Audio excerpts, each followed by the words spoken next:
Muito bem.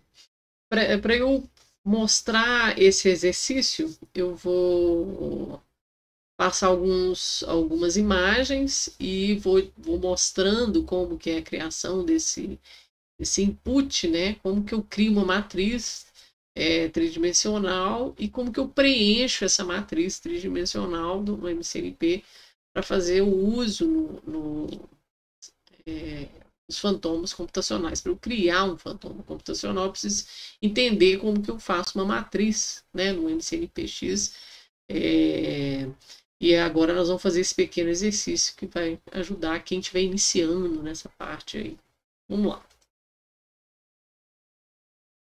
Bom, para eu explicar esse exercício, eu vou me referenciar a um exercício proposto em 2014 num curso que houve em Paris, no IRSN, onde eles ensinaram, né, para uma escola de fantomas, eles ensinaram como que como criar os fantomas de Vox, né, como desenvolver e implementar isso para cálculos de física, radiation physics. O grupo Eurasia é um grupo internacional europeu muito famoso, né? Eles têm uns grupos de pesquisa, etc. Então, eles fazem esse trabalho interessante na Europa. É difícil para o Brasil, né, participar de todos os eventos do Eurasia. A gente tem recursos, muitas vezes conseguimos, como pesquisadores, participar, mas em muitas ocasiões é muito difícil. A ideia nossa é que a gente consiga implementar algo parecido no Brasil, dividido em workgroups, como eles chamam, né? Esse aqui, particularmente, foi em 2014, mas chama Vox School, se não me engano.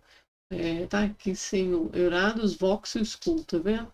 Esse aqui foi em Munique, foi o segundo. O primeiro eu participei. Se não me engano, foi em 2010. Os mesmos palestrantes, né? Wesley Bolt, dos Estados Unidos, né? Famosíssimo na área de dosimetria interna, tá?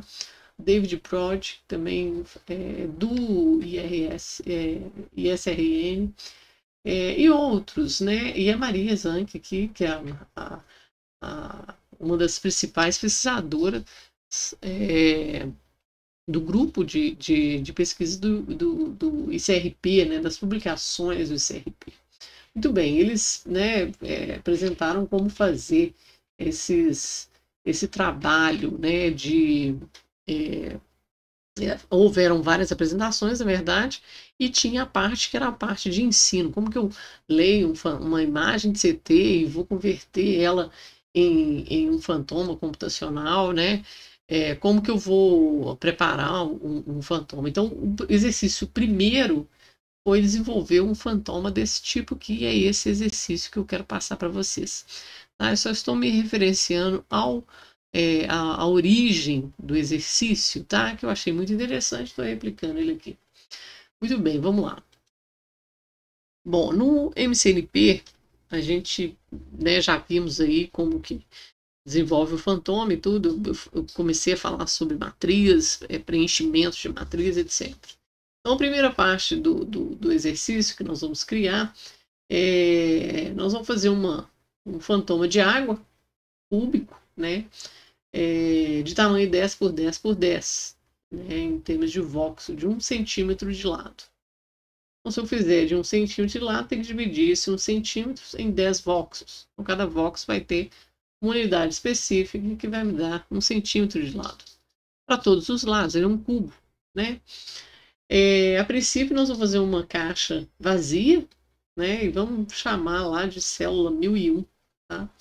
Todo mundo que está dentro dessa caixa, né? Eu tenho uma superfície que é um RPP, é um parâmetro, né? Uma variável que eu passo para o MCNP, e ele vai reconhecer essa variável e vai falar assim, qual que é o parâmetro dessa variável? Então, eu vou passar os parâmetros de x, que são dois parâmetros que seriam 0 e 10, então meu minha matriz, o meu cubo começa, né, em 0 e termina em 10, então eu tenho 10 posições, né, aqui em Y e aqui em Z, tá? Então essa estrutura, né, é um paralelepípedo retangular e eu estou passando para ele os parâmetros para a construção dessa caixa, né, desse box, né, esse cubo, tá?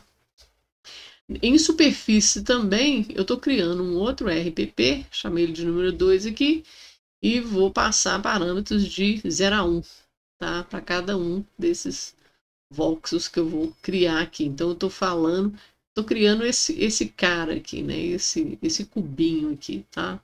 Primeiro eu crio o cubo grande, né?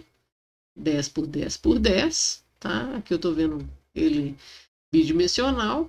Quando eu faço esse surface aqui, eu estou com a intenção de criar isso daqui. Por que eu falo intenção? Porque a superfície, eu só estou definindo essa superfície. Quando eu crio isso aqui, é quando eu coloco em célula. Tá? Eu tenho que vir cá e falar assim, pô, então vamos lá. O 1001 aqui é todo mundo que está dentro de dentro desse RPP, tá? Que é por enquanto eu não tenho nem material nem densidade para ele. E o meu elemento 1 aqui, a minha célula 1, ela vai ter um material 1, que é água, e a densidade menos 1, que é a densidade de água. E todo mundo que está dentro de menos 2, né? Todo mundo que está dentro de 2, dentro desse cara aqui. É preenchido com o universo 1. Tá? Quem que é o universo 1? É o material 1, que é a água. Então, quando eu faço essa parte aqui, eu estou definindo essa matriz, né? Ele vai preencher essa caixa de 10 por 10 por 10 com caixinhas pequenas, né? De 1 por 1 por 1, cubinhos, dentro dessa caixa de 10 por 10. E quando eu falo que ela tem um universo igual a 1, eu estou falando que ela está preenchida com o universo 1, que é o meu material M1 aqui, definido como água. Tá? Basicamente é isso que eu preciso entender. Para eu falar que esse cara aqui está preenchido com esse RPP, né, com esses vários cubos, tá? Eu coloco um fio igual a 99. Estou definindo um universo 99 para essa caixa aqui do 1001, tá? Eu crio uma outra célula, eu chamo ela de 1002, também estou definindo ela como 0 em material e densidade, e falo que é todo mundo que está dentro do RPP 01 em X, Y e Z, meus cubos pequenos, né? Que está preenchido com o universo 99, tá? Eu criei esse universo 99 e aqui, né, nesse 1001, eu tô preenchendo esse universo 99, que são esses carinhas aqui, dentro da minha caixa 10 por 10 por 10. É assim que é a definição do MCNP. Tá? Eu tenho que fazer essas definições. Primeiro eu vou definir um universo, depois eu preencho, né, aquela caixa, nesse caso aqui, né, esse cubo, com esse universo 99. Por que ele trata dessa forma? Porque dentro desse universo 99 que eu estou definindo aqui, só coloquei um valor, né, específico, pode ser qualquer valor. Eu tenho que definir qual que é o tipo de lattice, tá? A lattice 1 do MCNP, tá? Ela é a definição de lattice retangular. Então é uma lattice que vai ter essa estrutura geométrica, né? Um cubo. Ela é retangular, como ela é 1 por 1 por 1, ela é um cubo. Mas eu posso ter aqueles hexágonos, né? Normalmente em reator nuclear, quando você faz aquela piscina com o combustível, etc. Você usa uma lattice número 2, se não me engano, ou 3, e outras lattices que podem ser utilizadas. Tá? E essa lattice que eu defini aqui, que ela tem número 1, vários cubos, né? Agora eu vou falar quantos cubos vão ser preenchidos para dentro dessa caixa. Isso aqui eu tenho que calcular, né? Por quê? Porque ela vai começar daqui para cá, né? Se eu colocar de 0 a 9, eu estou incluindo o zero, inclusive. Então, eu tenho 10 posições em X, em Y e em Z. Se eu quisesse que ela começasse aqui no meio, o que eu ia fazer? Eu ia falar de 5 a 15. Ela ia sair da minha caixa, dessa geometria, porque essa geometria começa em zero. Né? Ela ia começar aqui e ia sair. Então, ia dar um erro na minha geometria. Tá? Só para o entendimento.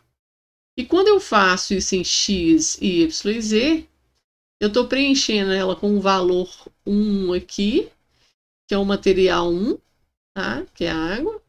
E ela vai repetir esse número de vezes, 999R. Então, ela vai começar aqui. O primeiro é o quê? É a água. E os outros 999 é água também. Então, repete. Se em algum momento, né, algum desse voxel aqui, por exemplo, esse voxel aqui, que aí eu vou analisar em termos de posição, né, que eu vou utilizar IJK, por exemplo, para posição daquele ponto na minha matriz, né, aí eu vou ter que falar com ele, falar assim, então ele vai preencher água, né, 1 até certo valor, 495, por exemplo. E o 96 é ar. Aí eu vou colocar 496 é o ar. E aí eu defino, volto de novo para a água. Então, para eu fazer isso, né? Esse aqui é um universo de 1000 cubos, tá? É o volume dessa caixa. Esse volume que me dá esse número de cubos dentro dessa caixa grande, né? Então vamos imaginar isso como um fantoma. O fantoma ele é feito dessa forma. Né? Eu vou definir as IDs, né? As identificações de cada material, que seria o material correspondente ao órgão e tecido, né? Daquele fantoma. Ele vai ter um universo específico para ele. Ele vai ser lá, vai ser coração, pulmão, né? Tireoide, e por aí vai. Então, fazer isso daqui num fantoma desse tipo, numa caixa desse tipo, né, um cubo, é fácil. Para fazer isso para um fantoma computacional, eu preciso de ferramentas computacionais para fazer isso, para identificar as posições dentro daquela lattice, né, a posição da minha matriz. Qual que é o tamanho da minha matriz? A matriz é 256 por 256 por 256. Aqui eu tenho uma matriz de 10 posições. Né? Multipliquei 256 vezes 3. Né?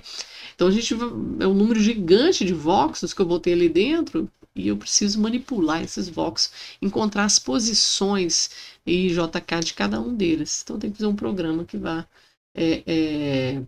resolver esse problema para mim. Tá?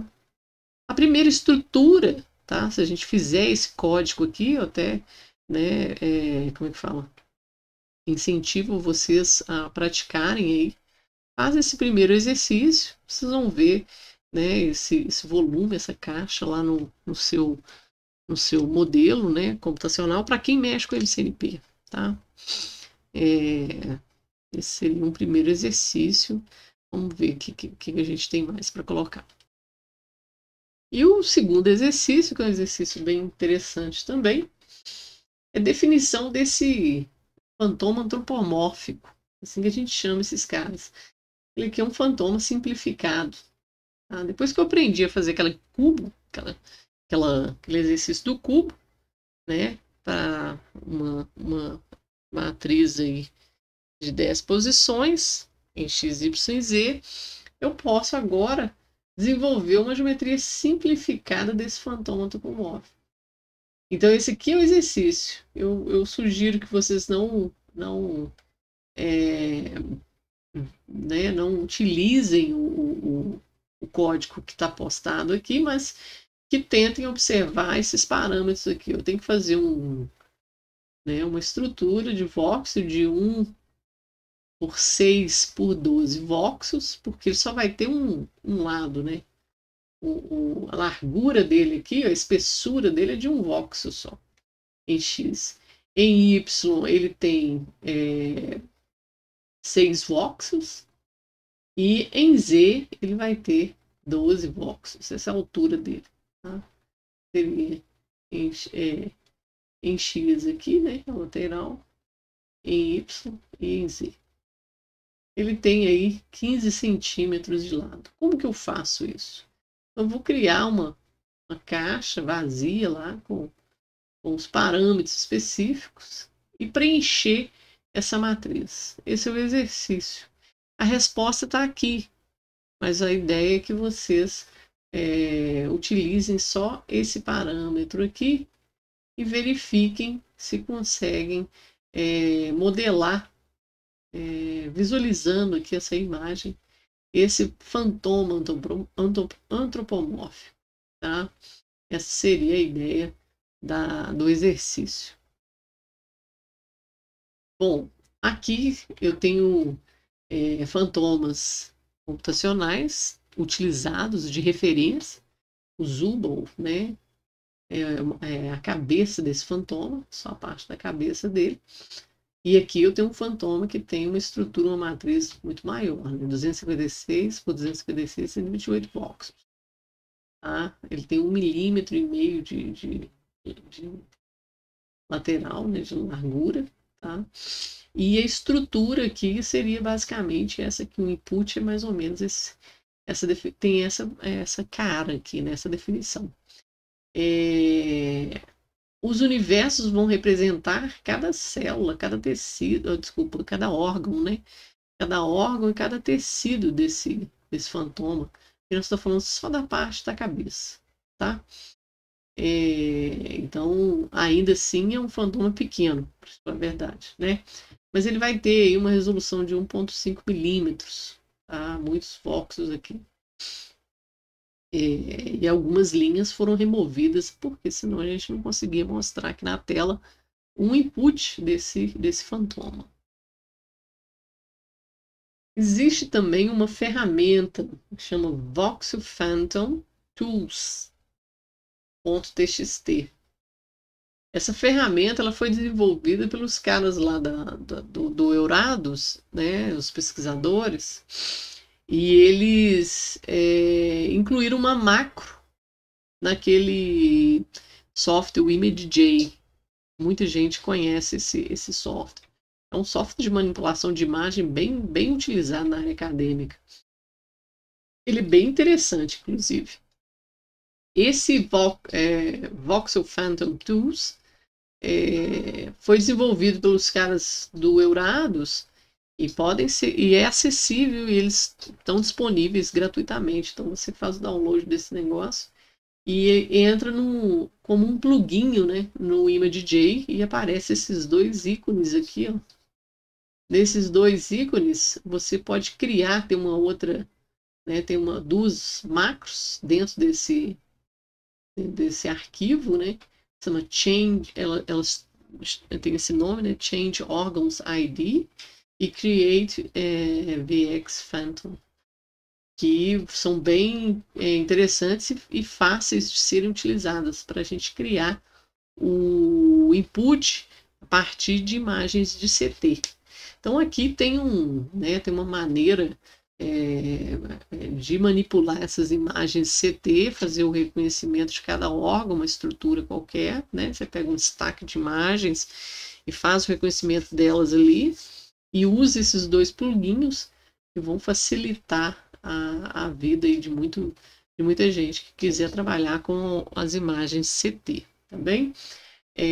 Para entrar em contato com esse pessoal, né, verifiquem as referências, entre lá no site do Eurados, procura no próprio site do ImageJ, tem um link de download de pluguinhos, né, que foram desenvolvidos e são disponíveis aí gratuitamente, provavelmente está lá.